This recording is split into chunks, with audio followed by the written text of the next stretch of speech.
You just need a little bit of a, okay, here's your mirror for today, lady, and get this information. Hey everybody, good morning. Hope you're doing well. Yes, welcome to my morning face yet again. I have some tea, actually from my really cool Masonic Lodge of Edinburgh cup mug that I bought my boyfriend when we were there last year. Ah, Scotland, such a beautiful country. Definitely want to go back. And Edinburgh was a lot of fun. So, actually, today I want to talk about how long a tarot reading should be, and then all this other stuff that is important, that's related, that came up. I just want to talk some tarot. That's all it really is.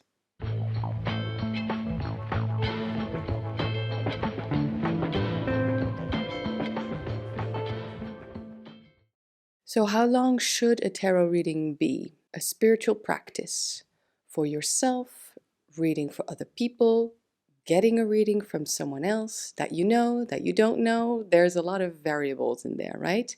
Anyway, when it comes to timing, how long a reading should be, time, of course, isn't everything because a long reading isn't necessarily always better than a short reading.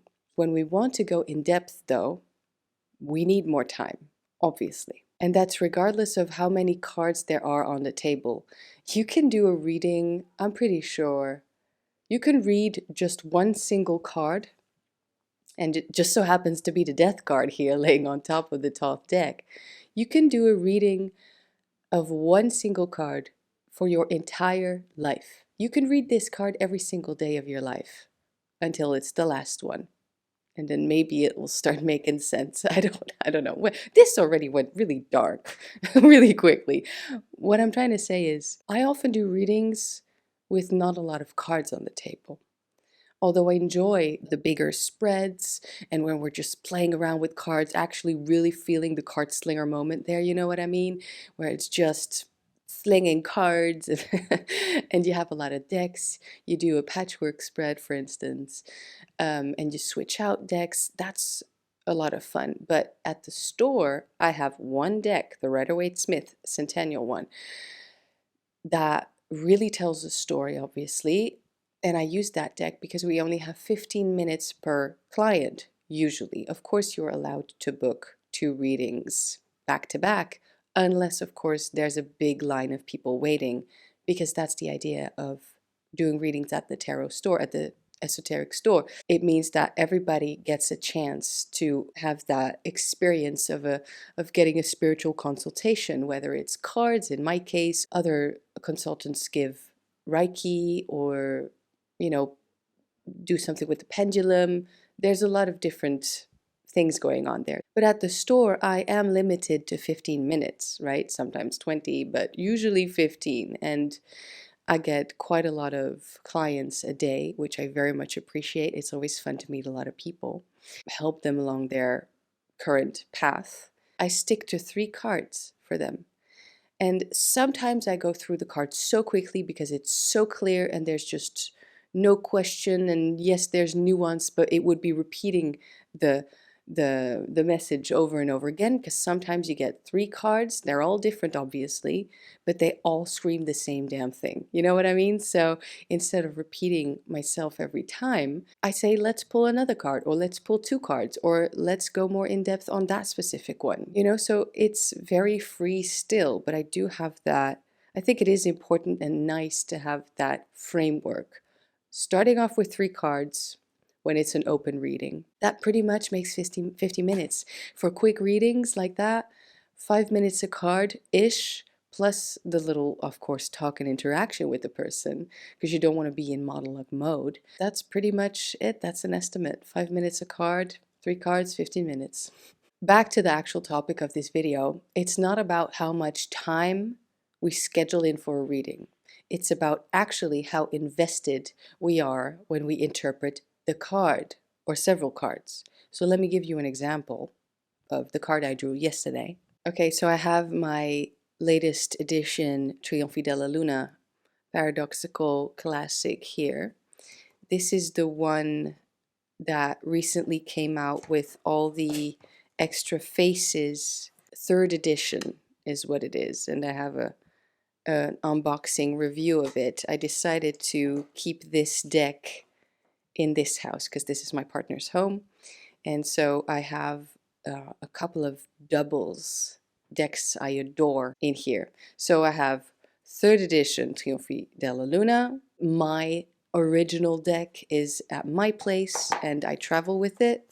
I also have here first edition Ritual Tarot, the one with the card finish that is harder to shuffle and doesn't fan out, but the other one, the newer one, I have it at my place, etc. You know what I mean? So it seems right to have these decks in the two different homes I have it in Amsterdam. And then of course here there's the vintage greenie that I gifted my boyfriend, which I also use. I also have, that's the one I forgot in this video, the Van den Boren Flemish Bacchus Tarot that I was able to gift to my boyfriend. So thanks again for the person who gifted that one to me. I really appreciate it, and he loved it, and he knows that it came from you. So thanks. All right, so I have this deck here, and I have a few more actually at the end of the video to show you, just so you know. This deck here. So I shuffled my original deck, and I don't know why that's important. It's probably because it's my favorite deck, and I've laughed and cried with that one and shuffled it so many times and took it with me to places that are important to me. So there's more feeling imbibed into the deck itself. And this one is the same imagery. It's not the same feel anymore because it's new. And I just moved the table picking this card up, but it isn't edged, I was gonna say. It is the same imagery. So, you know, of course, that counts for something, for a lot. But I am aware somehow that it's not the deck that I laughed and cried with. That's all. That's all. Otherwise, it's perfect. And if I would ever to lose or something my original deck, this one is a perfect replacement. Even though I'm crazy tarot lady and I already bought second copy of that first deck years ago because I knew it was my favorite deck and I didn't want to have a tarot practice without the Triomphe della Luna. Okay, so yesterday, I was feeling extremely cranky, so cranky, and I'm not often that cranky. I am a, you know, mad, crazy, evil woman with feelings and emotions and boundaries. Sorry, it's getting all weird. But yesterday, ooh, I was not having anything. So I decided to pull a card on it because I was bugging the hell out of me. And I got the Three of Cups. How beautiful is that? Because it told me, it reminded me to look around. What do I have? Just be with the people and creatures, because I have a doggy, right? Be with the souls that you love, that are around you, and actually be with them in the moment. So stop wasting your energy by giving attention to things that make you even worse in your mental state today.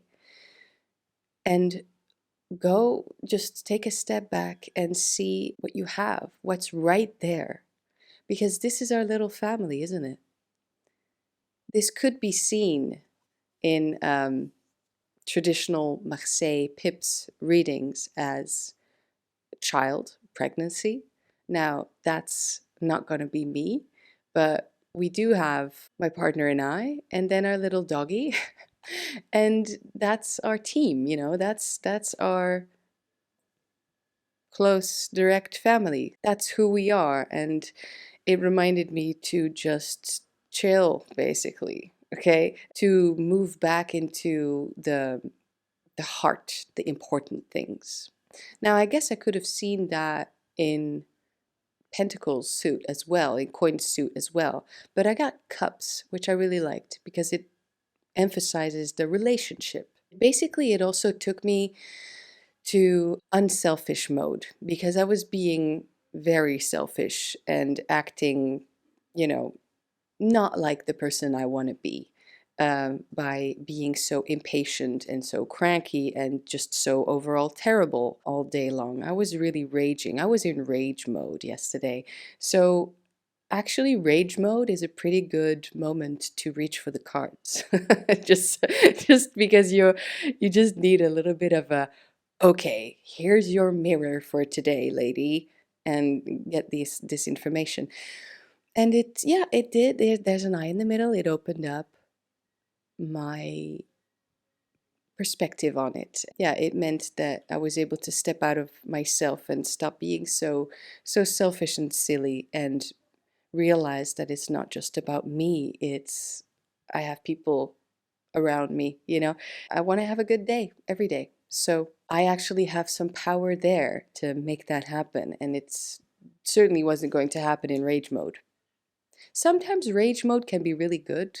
I've done some really, really good good things in my life in rage mode. Made some things happen for myself in rage mode, but it's not my default mode. Definitely not. And I don't think it should be. It's just nice though that it can actually be accessed as a tool more than like a prison where you're stuck. So sometimes it happens, right?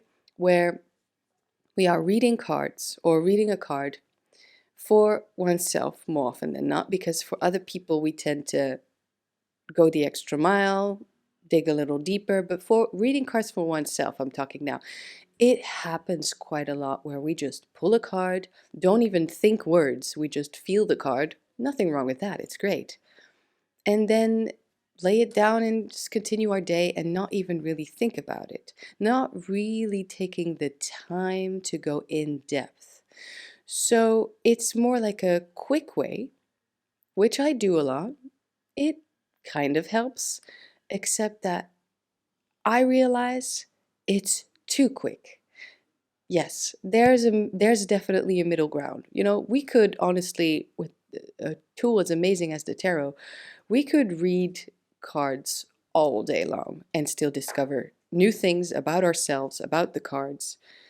It's really incredible. That's why it's wonderful. We will never have enough information during our limited time here on earth in these bodies to know everything there is to know about the tarot, even if you only own one deck, which is why it's so amazing, okay? And it's humbling. Um, thing is, though, the quick readings, they can help, but it feels like we might be rushing some things sometimes. I don't feel I always have the time to do a reading, but I want to still pull a card. But that means that I'm not super invested when it comes to reading for myself. Now, the Three of Cups example, from what I shared, was the middle ground, I'd say. Yeah, it did show a little bit more of, instead of just getting the message of get over yourself, it also showed don't be selfish, you know, and then realizing that rage mode is a tool. You know, like all of those things, they're not actually in the Three of Cups, but it's what the Three of Cups tells you that day. So that's what makes it a very powerful reflective tool. Reflective, introspective, reflective, a tool for reflection. I could have gone more in depth had I picked up pen, paper, and journaled about it. So I do think that sometimes the longer you take to interpret the card, the better it is. But you also need to take these steps. It's also great for learning. Keep on journaling. So, my initial point, of course, was I do think that we need to be invested emotionally, mentally into the reading and actually seeing more than just one quick message. Then it doesn't really matter how long it takes. It's not like you have to put a timer. But it is true that taking only 1 minute usually isn't that helpful. It can absolutely direct your day. I'd say that. But it's not, Three of Cups reading there. I don't know how long it was, maybe 4 minutes, something like that. And I feel I did get more out of it than just the initial thought it gave me. Let's move past initial thoughts, even for the quick readings. Instead of taking 1 minute, take 4 minutes. The answer is investment. How to be invested in reading for yourself. Because the funny thing is, when it comes to reading for clients, it's a whole different story. I concentrate, make sure to really grasp the message, really extract it from the cards laid out on the table for them. It's a whole different story. Now, this problem of reading too quickly, not being invested, is really when it comes to reading for myself. And I want to know if you recognize that too. Do we do this? I feel sometimes we talk about decks all the time, and I'm going to talk about decks in a second now. We get invested in different imagery, and that's all great, except sometimes it's a distraction. Sometimes we forget to actually tarot as a verb. Remember that? Let's tarot. Sometimes we forget to actually use our own skills by learning from the cards. The cards are a guide. The cards are a teacher. And we're the ones doing the work to get it out of it. If we don't do the work to get out the message of the cards, to get out the message that's in the cards, that the cards are telling us, then we're not going to get it. That's what it is. So we become the teachers. We teach ourselves. So I talked about how the magic is in the cards. And even though as a slight animist, I do believe that, the more you use the deck, the more magic there is in it. That's also why I will always like my first Triomphe over any other version that comes my way. But actually, the magic isn't in cards, the magic is in ourselves. I know it's a cliche, but it's a cliche for a reason, and that's also a cliche. Sometimes I realize we are just a little less into it. Sometimes tarot is just there to tell you, get over yourself. And that's it. Sometimes life is so busy, sometimes we have too much stress, sometimes we are sick. Also not a good time to read cards. Lots of reasons, okay? I know that. Sometimes we just don't have the time or the mental capacity or the energy to do in-depth readings, to really be invested in tarot. It's okay. It's just a busy, different period in our lives. It doesn't have to mean the end of tarot. Tarot is always there for you. I really believe that. It's okay if sometimes we feel the practice isn't working for us anymore, and then we can look at it and assess, do I need to make a change? Or is this just one of those phases? So yeah, I get it. This is one of the reasons that so many of us enjoy new decks, right? New imagery to ponder, to mull over, new imagery, just new triggers, I'd say. And yeah, I am getting a lot of that good stuff from Ritual Tarot because it's a quite busy collage deck, and therefore there's a lot of new imagery for me to explore. That still doesn't take away from the power of the images I know by heart. It's just a different thing for a different mood, for a different moment, and both is fine. I'd say conclusion regarding this, it's actually about how much we let it in, the meaning. Did we actually feel the message that the card gave us? Did we actually place us inside the card? You can do that even if it's a pip deck. Are we actually part of the card? Did the card really leave a mark on us? It's like a stamp almost.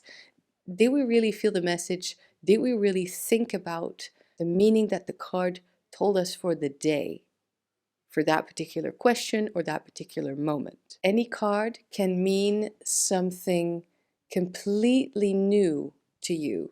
This is a very hard sentence, but basically the card can tell you what you never expected the card could mean. And that's okay too. There you go. I finally got what I was trying to say. So let yourself be surprised by the reading. That's also part of going in depth. Okay, let me quickly show you, because the light is changing like crazy, the decks I received from a lovely, lovely subscriber. I am extremely happy to now have those 3 wonderful versions of my favorite deck. This is, of course, the Triomphidelle Luna Paradoxical Blue. It's gorgeous. I am going to make videos with this one. Really, really amazing. So I now have paradoxical one, purple, which I adore, blue. I also got in the same package Tarot de Gulliver, which is a Marseille type deck. Let me know if you want to see a video with these, because I was actually going to show them, but it's not handy because I don't have a mic stand at the moment. And then there's also, ooh, let me hold it like this. This lovely little Tarot de Marseille. It's a classic one. Is this like a convert? Yes, Nicolas Convert. We say convert, but actually it's convert, right? It's supposed to be, if it's actually a French one. Nicolas Convert, a copy of the 78 cards game printed in 1761. And it's a lovely little Marseille. I already read with it for myself, for a client. So yeah, it's gonna be, I think, my travel Tarot de Marseille, the classic one. Then there's also this absolutely lovely little book for Tarot de Marseille. Here it just opened up at the 3 of Cups message, 3 of Cups card, but it actually says épanouissement, which means flourishing, makes sense, and then also the arrival of a child. So we already went through that, and I kind of like it, even though that's not how I usually read. This is a really cool little book that I am going to yeah, reference and see, because it feels kind of old school way of reading. That's really cool, by Mary Packard. And then what else was in this box that was sent to me is some lovely CDs by Patti Smith. And I don't actually own a CD player except for in my new van. So I have it now in my van, and we're listening to Patti Smith. So thanks again so much. We really do appreciate it and use it. Of course, for everybody watching, don't forget to let me know what you think. How long do you think a tarot reading should be? And I'll see you all next week. Have a good weekend. Bye.